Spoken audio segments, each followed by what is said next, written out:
For over a century, academic consensus has been clear. Moses could not have written the Torah. The alphabet simply didn't exist in his time. But in 2019, a filmmaker dared to challenge the entire scholarly establishment and ignited a war.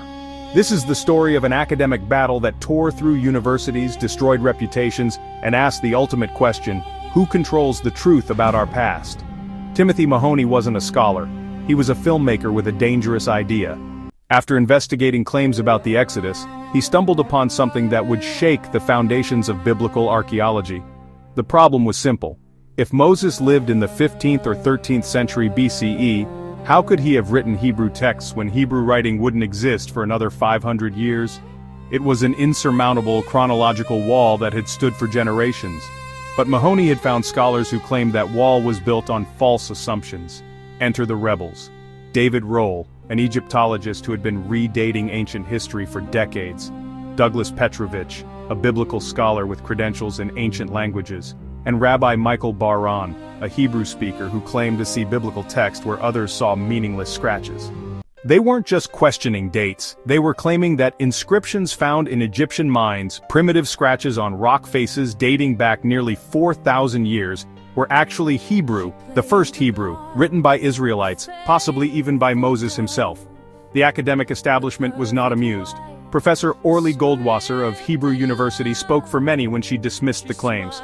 Her mentor, the late Joseph Nava, would be turning in his grave, she said, at the suggestion that these ancient marks were Hebrew.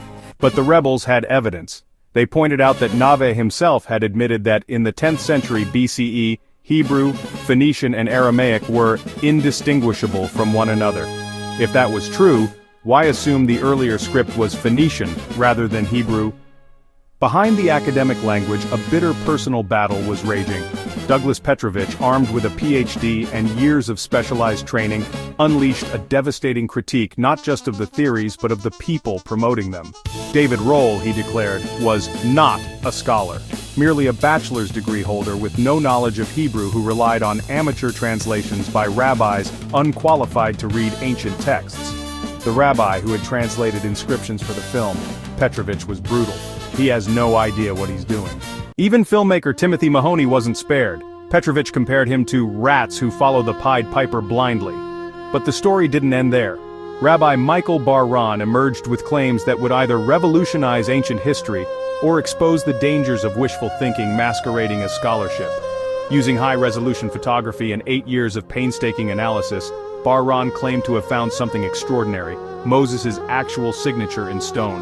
Zot Mamosha. This is from Moses, carved into rock alongside instructions about consuming manna in the wilderness. The academic world split violently. Professor Peter van der Veen confirmed, "You're absolutely correct, I read this as well, it is not imagined." David Rohl called it amazing and brilliant, but Dr. Thomas Schneider of the University of British Columbia delivered a crushing verdict: completely unproven and misleading, arbitrary identifications that could distort ancient history. The academic counterattack was swift and brutal. Christopher Rolston of George Washington University, one of America's leading epigraphers, declared Petrovich's claims absolutely and empirically wrong. Robert Holmstead of the University of Toronto delivered a particularly devastating blow, revealing that Petrovich studied no Hebrew grammar or Northwest Semitic epigraphy with me at the University of Toronto, where he wrote his doctoral thesis. The methodological criticisms were relentless. Scholars pointed to flawed notions of Hebrew grammar and equally problematic Egyptian analysis. The academic establishment wasn't just disagreeing, they were systematically dismantling the foundations of the argument. What emerged wasn't just a disagreement about ancient inscriptions, it was a window into how academic institutions guard their authority. 17 years of teaching one theory without mentioning alternatives. Scholars told no one reads that around here when they questioned established positions. One professor realized his academic circle's stance on biblical origins was, in his words, a faith position. They simply didn't want to consider alternatives. This wasn't really about alphabets or archaeological dates. This was about power. The power to determine what counts as legitimate knowledge.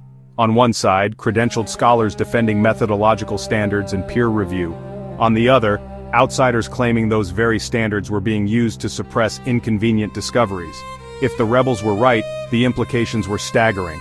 Moses was historical, the Bible was reliable, and the entire academic establishment had been wrong for generations. If they were wrong, it represented something equally dangerous: the breakdown of scholarly standards under pressure from religious believers willing to see evidence where none existed. At the heart of the controversy lay a fundamental question: what constitutes valid evidence? Petrovich demanded rigorous peer review and proper credentials. Bahran relied on visual analysis and linguistic intuition. Roll promoted popular theories without specialized training. Each side accused the other of bias. The establishment scholars were defenders of truth, protecting academic integrity, or they were gatekeepers suppressing paradigm shifts to protect their careers. The challengers were brave truth seekers following evidence wherever it led, or they were amateur enthusiasts projecting their beliefs onto ambiguous ancient marks. Professor Manfred Beatock's excavations had found Israelite-style houses in ancient Egypt. Egyptian texts mentioned Goshen. Archaeological evidence seemed to support biblical narratives. But correlation isn't causation, and ancient marks on stones remain frustratingly ambiguous. The same inscriptions that Bahran read as Hebrew, others saw as undecipherable scratches. The same evidence that convinced some scholars left others utterly unmoved. Today, the battle continues in academic journals, online forums, and documentary films. No consensus has emerged. No decisive evidence has been accepted by all sides. The Moses controversy did accomplish one thing. It revealed how knowledge is made, defended, and challenged in the modern world. It showed that even the most ancient questions can become contemporary battles over authority, methodology, and truth. Whether Moses wrote Hebrew or not, one thing is certain: the controversy over his alphabet has written a new chapter in the eternal struggle between established knowledge and revolutionary claims. Some questions may never be answered, but the fight to answer them reveals as much about us as it does about our past. For more exciting forays into Yahuwah and His Word, check out Anthony.Hilton at card.co or listen to Kol Tzion Covenant Messenger on YouTube. Baruch Haba B'Shem Yahuwah, Yahuwah builds Tzion.